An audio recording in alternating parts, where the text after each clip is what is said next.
స్టైల్గా లేట్గా వచ్చానని అనుకుంటారు. ప్రమాణ పూర్తిగా నేను 7 గంటల నుంచి వెయిట్ చేస్తున్నా.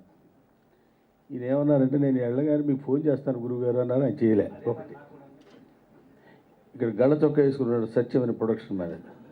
నేను ఎప్పుడు పిలిస్తే అప్పుడు మీరు బయలుదేరండి, ఈ లోపు వచ్చారంటే అన్నట్టుంది అతని వాయిస్. ఎందుకు వచ్చింది అటువంటిప్పుడు? ఇక్కడ పైగా వెళ్ళేది జూలై ఫంక్షన్కి.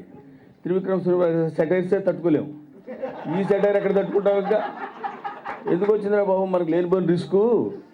అది పిలిచినప్పుడు వెళ్దాంలే అనుకున్నాం. దిక్కుమాలే ట్రాఫిక్, మీకు తెలియదే ఉంది.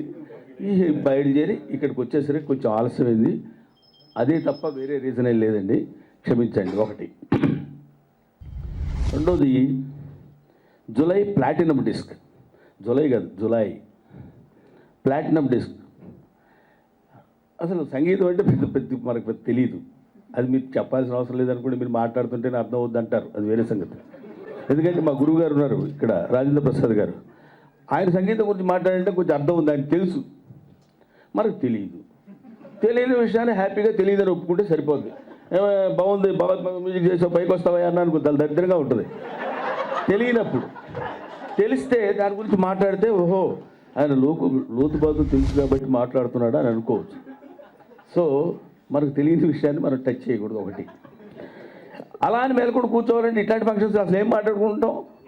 సంగీతానికి సంబంధించిన ఫంక్షను మాట్లాడకుండా ఉండలేము. మాట్లాడాలంటే దేని గురించి మాట్లాడాలి? ఇక్కడ అందరూ ఉన్నారు, ఒక్కొక్కటి పేరు వదిలిపెట్టుకుని చెప్పుకుంటూ వస్తే కనీసం ఓ 10 నిమిషాలు 15 నిమిషాలు అది అయిపోద్ది. కాబట్టి అసలు ఆ ప్రాబ్లం లేదు. అటు నుంచి వస్తా, చివరిలో కూర్చున్నాడు మాతృగుడిలాగా ఆర్ఎస్ రామజోగయ్య ఆర్జేఎస్. బాగా పాటలు రాస్తాడు. ప్రమాణ పూర్తిగా నా మాటలు నమ్మండి, ఎందుకంటే ఆయన బాగా పాటలు రాశాడు. ఈయన బాగా పాట కంపోజ్ చేశారు కాబట్టి. వాయించారు అనకూడదు సార్, కంపోజ్ చేశారు అనాలి.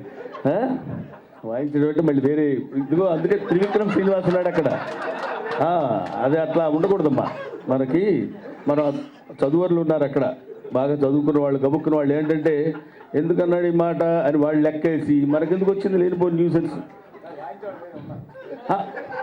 నేనేమంటున్నానంటే సార్, ఏది ఎందుకు వచ్చింది ఇప్పుడు మనకి ఈ డిస్కషన్స్ అని నేను మనకి ఏజ్లో. సరే అది వదిలేద్దామండి. తర్వాత ఈ సినిమా గురించి సరదాగా మాట్లాడుకోవచ్చుగా, పర్లేదుగా. ఎందుకంటే లెక్చరర్ ఉద్యోగం చేసినవాడు కాబట్టి 40 నిమిషాలు తక్కువ మాట్లాడినాం.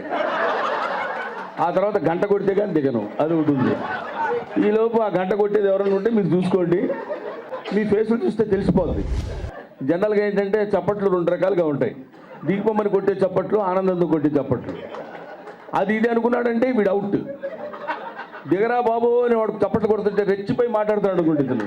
చాలా దారుణంగా కొట్టేస్తుంటారు వాళ్ళు. ఇంకా కొడతారు, వీడు మరీ రెచ్చిపోతాడు.